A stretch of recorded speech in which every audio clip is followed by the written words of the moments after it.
രൂപക്ക് എടുത്ത് കയറി കാണാൻ മാത്രം ഉണ്ടോ ചോദിച്ചാൽ ഞങ്ങളെപ്പോലത്തെ ഇന്നെപ്പോലത്തെ ആൾക്കാർക്ക് അതൊന്നുമില്ല. അപ്പോൾ നല്ല ഹിസ്റ്ററി ഇഷ്ടമുള്ള ആൾക്കാരൊക്കെ ഉണ്ടെന്നുണ്ടെങ്കിൽ കയറി കാണാവുന്നുള്ളൂ. അല്ലാതെ ജസ്റ്റ് നിങ്ങൾ ട്രിപ്പായി വന്ന ആൾക്കാരാണെന്നുണ്ടെങ്കിൽ ഇവിടെ വെറുതെ കയറി 25 രൂപയെ ഫോൺ സ്വിച്ച് ഓഫ് ആക്കലോ അതൊന്നും നഷ്ടപ്പെടുത്തണ്ട. ഓക്കെ ബ്രോ, നമ്മളോട് പോണേ ഫസ്റ്റ് ടൈം അല്ലേ റോബ് ലങ്കാറ് MG മാർഗിൽ ഒരു പണി നടക്കുന്ന ബിൽഡിങ്ങിന്റെ അവിടെ എന്താ വൃത്തി വരും. അവിടെ അത്ര വേസ്റ്റ് കാര്യങ്ങളൊന്നുമില്ല, കറക്റ്റ് സെന്ററിൽ നടക്കുന്നത്. ഇതിപ്പോ നമ്മളെ നാട്ടിലാണെന്നുണ്ടെങ്കിൽ ഇപ്പൊ ഇവിടെ ആകെ വേസ്റ്റും കൊണ്ടൊക്കെ ഉണ്ടാവും.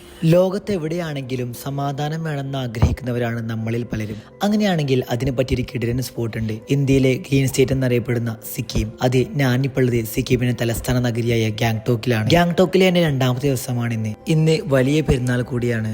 ഗാങ്ടോക്ക് നഗരത്തിലെ പ്രധാനപ്പെട്ട മാളുകളിൽ ഒന്നായ വെസ്റ്റ് പോയിന്റ് മാളിന്റെ അടുത്താണ് ഗാങ്ടോക്കിലെ ഗ്രാൻഡ് ജുമാ മസ്ജിദ് വരുന്നത്. ഇവിടെയാണ് ഇന്നത്തെ നമ്മുടെ പെരുന്നാൾ നിസ്കാരം. അപ്പോൾ ഇത് ഇവിടുത്തെ ഗ്രാൻഡ് മസ്ജിദ് കൂടെയാണ്. അപ്പോൾ ഇവിടെയാണ് നമസ്കാരം വരുന്നത്. 40 എന്നിരുന്നാലും പള്ളിയിൽ ഒരുപാട് ആളുകളെ നമുക്ക് കാണാൻ പറ്റി. നഗരത്തിലെ പ്രധാന പള്ളി ആയതുകൊണ്ട് തന്നെ 2 തവണ ഇവിടെ പെരുന്നാൾ നിസ്കാരം ഉണ്ടായിരുന്നു. നാടും വീടും വീട്ടുകാരൊന്നും ഇല്ലാത്ത പെരുന്നാൾ ആയതുകൊണ്ട് തന്നെ അത്ര അടിപൊളിയൊന്നും ആയിരുന്നില്ലെങ്കിലും ഈ പള്ളിയിലെത്തിയപ്പോൾ ഒരുപാട് ആളുകളെ കണ്ടപ്പോൾ ഒരു പെരുന്നാൾ വൈബ് കിട്ടി. പറഞ്ഞതിലുപരി കുറച്ച് സമയം കഴിഞ്ഞിട്ടാണ് നിസ്കാരം തുടങ്ങിയത്. ഇന്ത്യൻ രാഷ്ട്രപതി ശ്രീമതി ദ്രൗപദി മുർമുവിന്റെ ഗാങ്ടോക്ക് സന്ദർശനമാണ് ഇതിന് കാരണമായത്. ലോകത്ത് എവിടെയാണെങ്കിലും അവിടെ മലയാളികളുണ്ടെന്ന് പറയുന്നത് വളരെ വാസ്തവമായൊരു കാര്യമാണ്. പെരുന്നാൾ നിസ്കാരം കഴിഞ്ഞ് പുറത്തിറങ്ങിയപ്പോഴാണ് ഒരുപാട് മലയാളികളെ കാണാനും സൗഹൃദം പങ്കിടാനും പറ്റി. സമയം വളരെ കുറവാണ്. പ്രസിഡന്റിന്റെ വിസിറ്റിന് ശേഷം റോഡുകളെല്ലാം തുറന്നു തുടങ്ങി. ആദ്യം പോയത് സിക്കിം ഓർഗാനിക് മാർക്കറ്റിലേക്കാണ്. നമ്മൾ ഇന്നലെ കണ്ട പോലെ തന്നെ ഫുൾ മാർക്കറ്റോ സാധനങ്ങളൊക്കെ വാങ്ങാൻ ആൻഡ് കുട്ടികളൊക്കെ ഉണ്ട്. Organic market. ഗാങ്ടോക്ക് നഗരത്തിലെ പ്രധാന കാഴ്ചയായിട്ടുള്ള റോപ്പ് വേയിലേക്കാണ് ഇന്ന് നമ്മുടെ യാത്ര. ഗാങ്ടോക്ക് നഗരത്തിലെ 2 സ്ഥലങ്ങളിൽ നിന്നും റോപ്പ് വേയിലേക്ക് എൻട്രി അവൈലബിൾ ആണ്. ഒന്ന് ടാഷിക് വ്യൂ പോയിന്റിലും രണ്ടാമത്തത് ദൈറോലി ടാക്സി സ്റ്റാൻഡിനും. റോപ്പ് വേയില് 1 വേയും 2 വേയും അവൈലബിൾ ആണ്. 2 വേക്ക് 253 രൂപയും 1 വേക്ക് 194 രൂപയുമാണ് വരുന്നത്. ടിക്കറ്റിലുള്ള നമ്പർ അനുസരിച്ചാണ് നമുക്ക് റോപ്പ് വേയിൽ കയറാൻ സാധിക്കുക. ബ്രോ, നമ്മളോട് പോണേ ഫസ്റ്റ് ടൈം അല്ലേ റോപ്പ് വേ ലങ്കാറ്. ഇതാണ് റോപ്പ് വേയുടെ എൻട്രി വരുന്നത്. ഇവിടെ ഒരു റോപ്പ് വേയിൽ തന്നെ 10ഉം 20ഉം ആളുകൾക്ക് ഒരുമിച്ച് പോകാനാകും. ഹിമാലയൻ മലനിരകളിൽ ചുറ്റപ്പെട്ട് കിടക്കുന്ന ഗാങ്ടോക്ക് സിറ്റിയും അവിടുത്തെ മനോഹരമായ കാഴ്ചകളും ഈ റോപ്പ് വേയിൽ നിന്ന് നമുക്ക് മതിയാവോളം ആസ്വദിക്കാം. ദൂരെ കാഞ്ചൻജംഗ മലനിരകളും മനോഹരമായ കാഴ്ചകളും കാണാം. ടിബറ്റൻ മൊണാസ്ട്രിയിലാണുള്ളത്. നമ്മുടെ ഗാങ്ടോക്ക് സിറ്റിയിൽ തന്നെ നമ്മൾ കേബിൾ കാറിന് അടുത്ത് വരുന്നത്. അപ്പോൾ നിങ്ങൾ ആദ്യം വരുന്ന ആൾക്കാർ ആദ്യം മൊണാസ്ട്രിയിൽ പോവുക, എന്നിട്ട് കേബിൾ കാറിൽ കയറാൻ ഏറ്റവും ബെസ്റ്റ് ഉണ്ടാവുക. അപ്പോൾ ഇവിടെ ഒരാൾക്ക് 25 രൂപയാണ് എൻട്രി ടിക്കറ്റ്സ് വരുന്നത്. ബാക്കി എന്താ നമുക്ക് അറിയില്ല, നമുക്കൊന്ന് പോകാം. അപ്പോൾ ഗൈസ് നമ്മളെ എന്താ പറയുക മ്യൂസിയത്തിൽ നിന്ന് ഇറങ്ങിയിട്ടോ. അപ്പോൾ ഇത് മൊണാസ്ട്രി അല്ലായിരുന്നു, മ്യൂസിയം ആയിരുന്നു.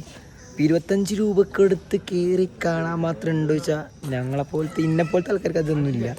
അപ്പോൾ നല്ല ഹിസ്റ്ററി ഇഷ്ടമുള്ള ആൾക്കാരൊക്കെ ഉണ്ടെന്നുണ്ടെങ്കിൽ കയറി കാണാവുന്നുള്ളൂ. അല്ലാതെ ജസ്റ്റ് നിങ്ങൾ ട്രിപ്പായി വന്ന ആൾക്കാരാണെന്നുണ്ടെങ്കിൽ ഇവിടെ വെറുതെ കയറി 25 രൂപയെ ഫോൺ സ്വിച്ച് ഓഫ് ആക്കലോ അതൊന്നും നഷ്ടപ്പെടുത്തണ്ട. ഓക്കെ, അപ്പോൾ നെക്സ്റ്റ് നമ്മൾ മൊണാസ്ട്രി നടക്കുന്ന വേറെ സൈഡാണ്, അവിടെ ഒന്ന് പോയിട്ട് വരാം. ഇതൊരു മ്യൂസിയമാണ് പഴയ ഒരുപാട്. അപ്പോൾ ഗൈസ് നമ്മൾ അടുത്തായിട്ട് വന്നിട്ടുള്ളത് മൊണാസ്ട്രി കാണാനാണ്.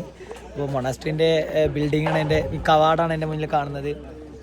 ഗൈസ് ഇവിടെ വേറെ കുറച്ച് ഷോപ്സൊക്കെ ഉണ്ട്. ഗാങ്ടോക്കിലെ ഫേമസ് സ്പോട്ടാണ് ടിബറ്റൻ മൊണാസ്ട്രി. സാധാരണ കാണുന്ന ടിബറ്റൻ മൊണാസ്ട്രി കാഴ്ചകൾ മാത്രമല്ല, ഇവിടെ ഒരുപാട് തരത്തിലുള്ള കെട്ടിടങ്ങളും സ്തൂപങ്ങളും പുറമെ ഇവിടെ ഒരു പാഠ്യശാല കൂടിയുണ്ട്.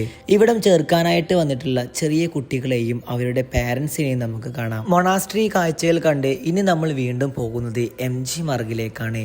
ഈ കാഴ്ചകളിൽ എനിക്ക് ഏറ്റവും ഇഷ്ടപ്പെട്ടതാണ് ഇവിടുത്തെ കാം ആൻഡ് ക്വയറ്റ്. ഗാങ്ടോക്ക് നഗരത്തിലെ ഓരോ മൂലയും അത്രമേൽ മനോഹരമായിരുന്നു. ഭയങ്കര രസമല്ലേ സ്ട്രീറ്റുകളൊക്കെ നോക്കി, ഭയങ്കര വൃത്തി ആ കാര്യങ്ങളൊക്കെയാണ് ഉള്ളത്. നമ്മൾ പിള്ളേരൊക്കെ ഉണ്ട്. ഗൈസ് ഇത് MG മാർഗിൽ ഒരു പണി നടക്കുന്ന ബിൽഡിങ്ങിന്റെ അവിടെ എന്താ വൃത്തി വരും. ഇവിടെ അത്ര വേസ്റ്റ് കാര്യങ്ങളൊന്നുമില്ല, കറക്റ്റ് സെന്ററിൽ നടക്കുന്നത്. ഇതിപ്പോൾ നമ്മളെ നാട്ടിലാണെന്നുണ്ടെങ്കിൽ ഇപ്പോൾ ഇവിടെ ആകെ വേസ്റ്റും കൊണ്ടൊക്കെ ഉണ്ടാവും. മഴ പെയ്യാണ്, ഇവിടെ ആരും ഇല്ല, ഞാനും മാത്രം. ഭയങ്കര അടിപൊളി കേട്ടോ.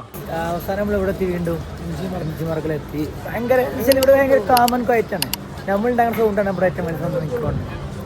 അപ്പോൾ അതെ, അപ്പോൾ ഗാങ്ടോക്ക് പൊതുവെ മലയാളീസ് കുറവാണ്. നമ്മളിപ്പോൾ ആകെ വളരെ കുറഞ്ഞ മലയാളീസിനോട് കണ്ടിട്ടുള്ളൂ. അതിന് ഈദായതുകൊണ്ട് പള്ളിയിൽ നിന്ന് കണ്ടാണ് അവലേക്ക് കാണില്ല. അപ്പോൾ മലയാളീസ് വളരെ കുറവാണ് ഇപ്പോൾ നിലവിൽ. അതുകൊണ്ടായി അതുകൊണ്ടാണ് ഇത് പറയുന്നത്. പക്ഷേ ഭയങ്കര എക്സ്പ്ലോർ ചെയ്യാൻ പറ്റിയ നല്ലൊരു സ്ഥലമാണ്. ചെറിയ എക്സ്പെൻസീവ്, അത്ര എക്സ്പെൻസീവ് എന്ന് പറയാൻ പറ്റുന്നില്ല. എന്നിരുന്നാലും ബജറ്റ് ഫ്രണ്ട്ലി ഫുഡും സ്റ്റേ ഒക്കെ അവൈലബിൾ ആണ് ഇവിടെ.